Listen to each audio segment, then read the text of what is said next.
Hi, welcome to today's video diary for Finding My Way with Pi, Purpose, Intention, and Emotion. I am Pi, and I am reflecting on the courage that it takes to have conviction in following and trusting and doing what you know is right for you, even when it's scary because it's unknown what the outcome will be. It's vulnerable and it impacts people you love. Case in point, having left my career after a couple of decades, and we are on like day two of the week after. Not that far at all, but let me tell you how far my mind has raced, how far hubby's mind has raced, all those things. And I am not sitting idle. I'm doing I'm putting in a lot of effort. Let's put it that way. I didn't even want to call it work because it all feels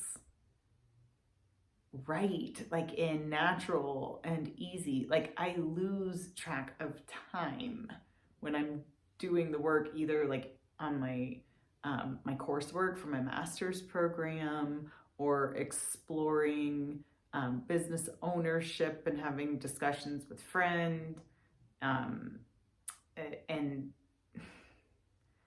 I'm working on defining and articulating my experience, strengths, passion, and mission. I have so many ideas for finding my way with Pi, and just delightfully surprised at the different opportunities that this provides, particularly because I love this space, and I don't know that I anticipated that. And I'm really attracted to doing more of what I love. This just feels to me so natural, and I want to follow and pursue, I should say, the things that and build and create things around what feels natural to me now, versus just chasing a career that is the path. That's what people do. Well, I'm not on that exact path anymore. It's a different path, and it feels very different. Some of the patterns of the last 25 years are still there, and it absolutely takes conviction sometimes, I think, to stick to a course of action where you just don't know the outcome. And in truth, we never know the outcome. It's just some of the other paths feel more like reliable, perhaps, or predictable, just because it's like, this is what people do. My friend shared with me a study of some college students, out of the graduating class, like the top 2 or 1% that were highly successful out of everyone. Not that people didn't live great lives or whatever they did, but only like the top 1 or 2% were highly successful. And they found that it was those people that had conviction with and followed their own way. They found their way with the things that spoke to them, that worked for them, that were natural to them. And that is where highly successful blossoms out of. And let's stop and think about that for just a second. That makes a lot of sense, because you're coming from a place of wholeness. You are coming from a place of alignment with what is perfectly you. And there's so much strength in that. And also when we do that, our creativity sparks, our perspectives are broadened. We can have a more positive impact on people around us, and it's an upward spiral. And that is what I'm working on cultivating now. And I do feel like I am doing that. I feel aligned and I have conviction in that. It's just also, and, it's a different path. And so it leads to some fear or uncertainties, and being able to have the courage to act through those and continue on. That's a thing. It's a real emotion. So thinking about that. Also, just another little note here. Having conviction in oneself, like what I'm talking about, requires you to know yourself. And that is an entire journey that does not happen overnight. A lot of it happens examining emotions and examining, what gives you energy, what takes energy away, creating stillness so you can listen and tune in and figure out how to listen to yourself. Like there's all kinds of different ways. And I'm, thinking about how I can help present that and those methods and options, and make that accessible, some of which, some people do. Some people are like, how do I do that? And I just want to put forth some things that are accessible that may work. So I'll work on that. But having conviction in yourself, trusting yourself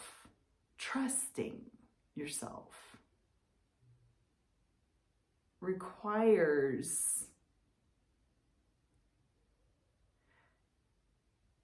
this, I'm going to call it a belief in that you are enough.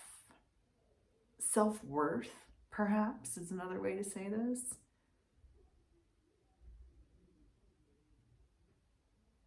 It's this kind of feeling that I know I'm enough. Can I love myself enough to know and just be okay with myself knowing that I'm enough, and not be worried about if the world thinks the same of me? Does that resonate with any of you? You can find your self-worth and self-acceptance and self-love in a quiet and still moment where you can imagine, what would it feel like to be me and to be wholly accepted and wholly loved and stand tall and proud of your scars? You can feel that, and you can imagine that in a quiet space. And then to walk out into the world feeling that same thing takes more courage and feels a little different, doesn't it? Then you start worrying about what people might think or how they may react or any of those things.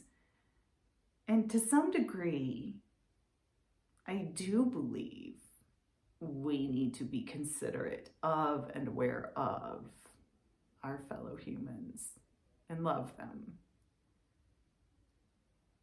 But what I'm saying is, at the same time, it's none of your business how people react to you. If you would like to learn from them, great. But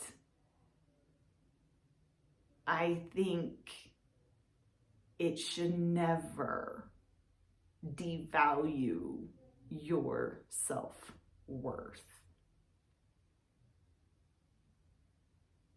I think the only person who should and could be able to do that is yourself, and I hope you don't. But unfortunately, and I know from experience, I think that we do, even sometimes just in the way that we talk to ourselves. So having conviction in yourself requires peeling back a lot of layers How do you do that? Well, you can start with curiously observing emotions like I've been doing. And so here today, even today, first thing this morning, oh my gosh, it's day 2. Am I doing the right thing? Having conviction in myself and faith in my self-worth and trusting myself. Is it enough? Am I doing the right thing?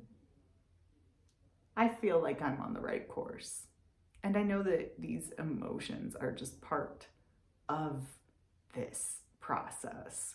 And I just want to actively accept them and let them move on and inform me. They give me information about myself, about my situation, and, help me learn and make choices, make appropriate choices for how to proceed. But either way, emotions are going to influence your choices, and you can either let them influence mindlessly and not look at them or want to handle them, or you can let them influence mindfully after curiously examining them.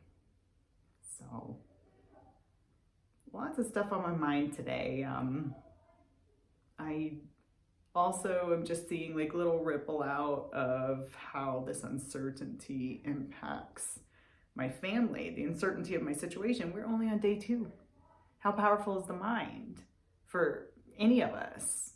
Hubby, my kids, all of us on day 2, just like, wow, it's here, it happened, and now there's uncertainty. What are we gonna do? And there's like all these questions, and I don't have all of the answers to them, but I am taking action for what I know is the next best step or steps each day. I am listening and accepting my family's emotional reactions. They are part of this process too, and they can feel however they need to feel about this. And we are just finding our way together through it. It's just part of the process. So lots of things happening today. It was a good day. I find myself saying that more often already. Accepting what is, making the right choices for me, even when the outcome is uncertain. I'm still having better days. And that is such a precious gift right now.